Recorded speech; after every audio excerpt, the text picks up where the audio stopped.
Aquele gesto que ele faz ali, o que você sentiu? Que você devia estar vendo aquilo ali, né? Meu, assim, primeira coisa, você falou assim, puta, isso aí é um gesto nazista, hein? Foi a primeira coisa que tu sacou, né? Porque assim, não é pela discussão do gesto e porque ele argumentou que fez o gesto. É a forma como ele faz. Total, energia pra cacete. Isso, isso. Esse é o ponto. É o rosto dele, as expressões faciais. Tipo, a gente aprende isso no quartel, que é energia. A forma como ele toca no coração e sai. Tipo, não é um negócio... Ele não tá fazendo uma coisa... Ele fala, meu coração aqui pra você. Isso, você pode fazer assim, tipo... Tem tantos jeitos de você fazer isso se você quer realmente fazer isso. Agora, se você quer ir no limite... Ele faz pra bandeira, né? Isso, e ele faz no limite para exatamente causar isso. E o ponto é, as pessoas ainda poderiam continuar argumentando aquilo até chegar a hora dele participar da videoconferência na reunião do AfD. É verdade. Que ele fala o seguinte, vocês têm que parar de ter vergonha do passado de vocês, a Alemanha.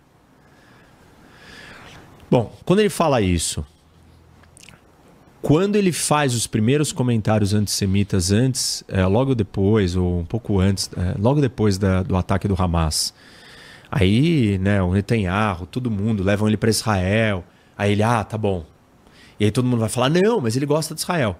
As pessoas não entenderam uma coisa sobre esse movimento. Você tem um lado que está defendendo Israel, porque a esquerda defende os palestinos.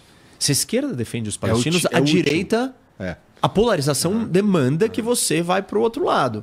Mas isso não significa que você tenha uma admiração ou você não tenha um ódio aos judeus. Ou que você faça isso até por motivos éticos, que não é. Talvez assim, você está falando que é possível que eu me alinhe a algo só porque o meu oponente é alinhado ao contrário. Então vamos lá. Se o meu oponente gosta de A, eu vou me alinhar a B sem necessariamente gostar do B.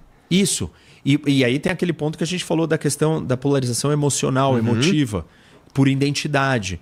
Não foi discutido ainda a identidade sobre um dos aspectos da manifestação do antissemitismo. O antissemitismo existiu ao longo da história em 3 manifestações. A primeira era antijudaísmo.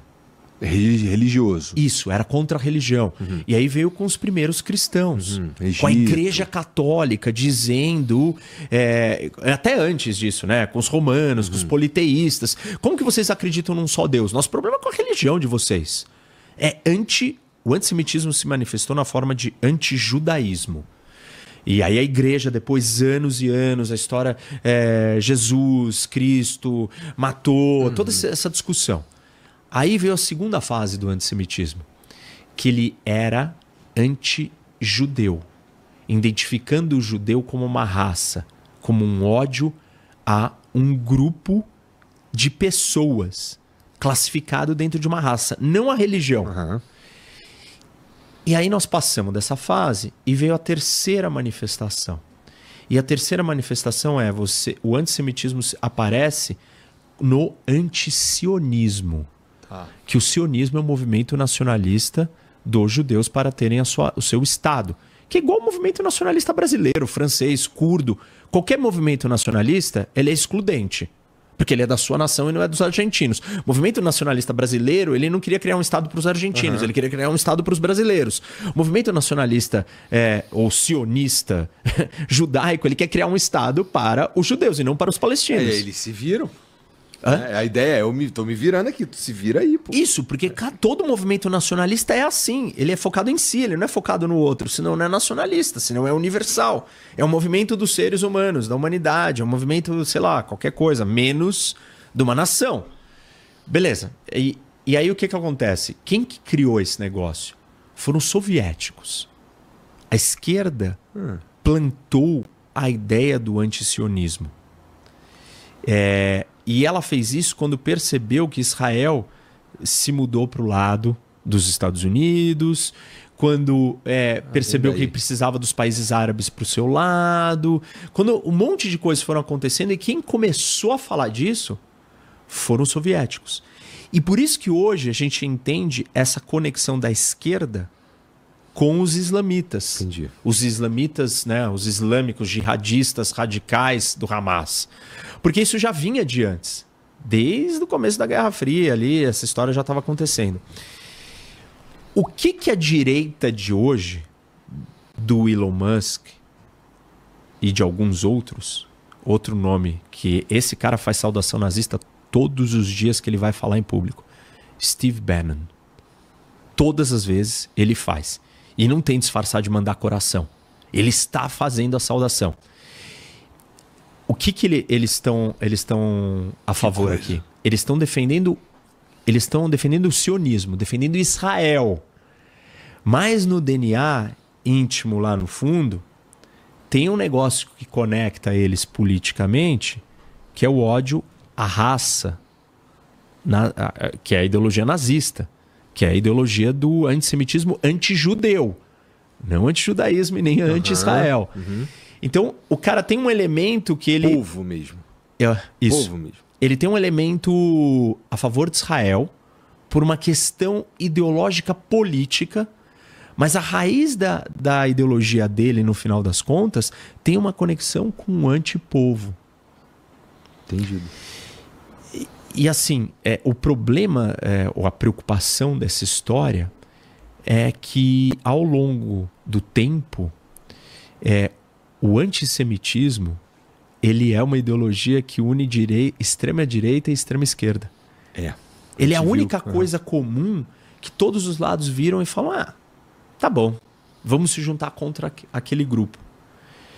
E isso é muito sério, muito preocupante, porque também ao longo da história isso não é isso é um sinal de que as sociedades vão começar num processo de decadência, decomposição, destruição e violência máxima em níveis extremos gigantescos. Bom, sempre fica maior, né? Porque não é só começa contra os judeus.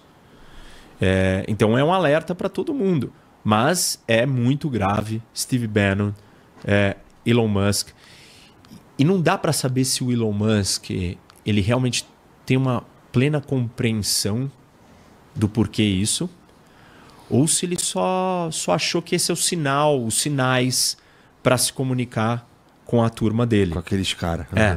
O Steve Bannon, sim. Esse cara sabe o que é. E ele sabe o que ele tá fazendo. E tu tá sendo até bonzinho com o Elon Musk, eu acho. Porque assim, eu acho que a gente tem que... Porque tem muita gente que tá defendendo esses caras sem saber o que tá acontecendo. Eles acham que eles estão na briga ideológica e eu acho que essas pessoas elas precisam ser trazidas e explicadas e contextualizadas. Elas têm que entender o poder do contexto. Falar em violência, sei lá, nos jardins não é igual em falar em violência, cara, na Rocinha. Entendeu? A gente precisa entender contexto. E quando os caras ficam falando de é neonazista, o AfD não é neonazista, é neonazista na Alemanha. Se apareceu NA nazi na Alemanha, cara, parou a conversa. Não tem que ter conversa. E sabe o que me preocupa? O fato, Igor, que as pessoas estão se desdobrando para dizer que o cara não fez a saudação. Eu entendo. E qual que é o problema disso? Daqui a pouco, escreve isso aí, as pessoas vão estar fazendo para mostrar solidariedade de que aquilo não é aquilo que é. Tô entendendo. Que assim, claro que não é nazista. Olha aqui, ó, vou fazer também. Isso. E é normal fazer. E não tem nada a ver isso. E aí uma hora vai conectar todo mundo e vai ter normalizado fazer. E aí as pessoas vão falar, tá bom. Só que aí a gente não pode falar disso fora do contexto maior, que é isso que eu tô dizendo. Tem um monte de angústia social, tem um monte de tecnologia, a gente tá mega polarizado, a gente tá muito suscetível a ser conduzido por ideologias extremistas. E esse negócio da identidade emotiva, da polarização emocional, ela é muito mais séria, porque ela tira a capacidade de raciocínio do cara.